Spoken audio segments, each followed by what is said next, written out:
Hi, I'm Emily Stewart, politics reporter with The Street, and I'm here with Pidot from PredictIt to talk a little bit about election 2016, and specifically today, Florida. We had a poll out of Bloomberg yesterday that shows Trump ahead by 2 points. It's the first time we've seen him winning there in a while. Your traders, what do they think about that? They're looking at some of these polls too and seeing it tightening, and even a couple showing Trump tied or even slightly ahead, as you noted.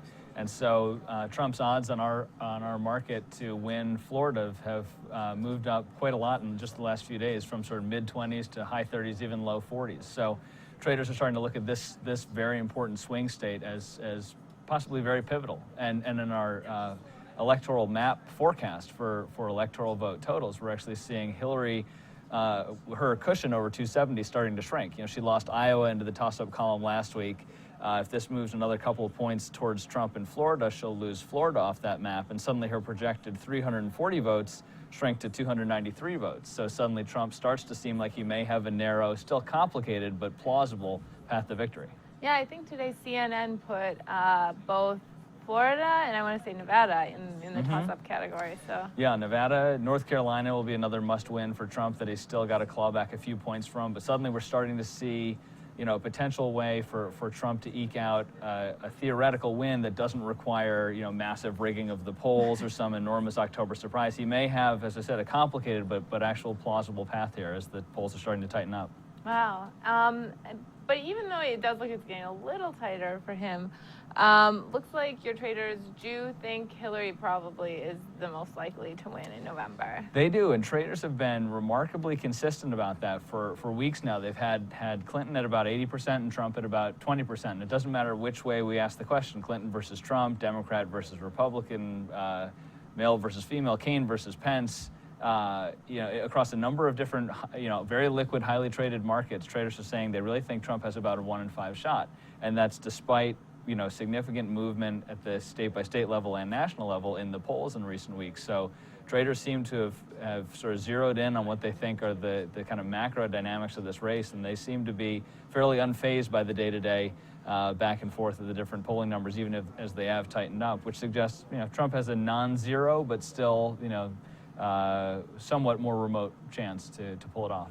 Democrats should be sleeping fairly well at night. Well, we went out to Wall Street to actually talk to some people on the street, some tourists, mostly Americans, some of them not, to ask them what they think the odds are. So let's take a look at that. Who do I think is going to win the election? Probably Hillary. And what would you say the odds of that are? I'd say 60%. Almost 100%. Almost 100%? Yes. Wow.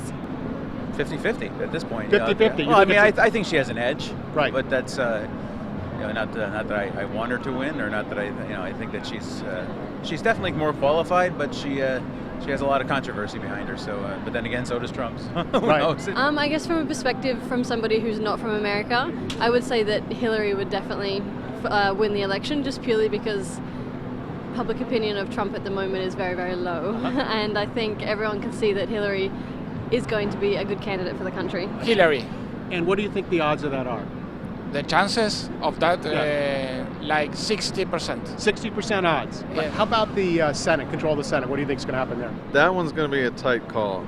Okay. I'll go 52%. That the Republicans will retain control. Retain control. That's a great question. I haven't given much thought with the headlines, so.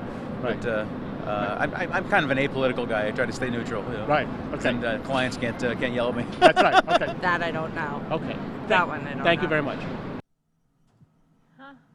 So it looks like people think Hillary's going to win too on the street. Yeah, it seems to roughly mirror the sentiment of the market, which is that people aren't really so sure this is locked up, but they tend to think Hillary has an edge. But I think what we're going to really want to watch, in particular on these state-by-state markets on PredictIt in the next few days, is Florida, like we were talking about, and then North Carolina. So again, these are two both must-win states that are still, we've got them narrowly in Clinton's column, but close to going over to toss-up.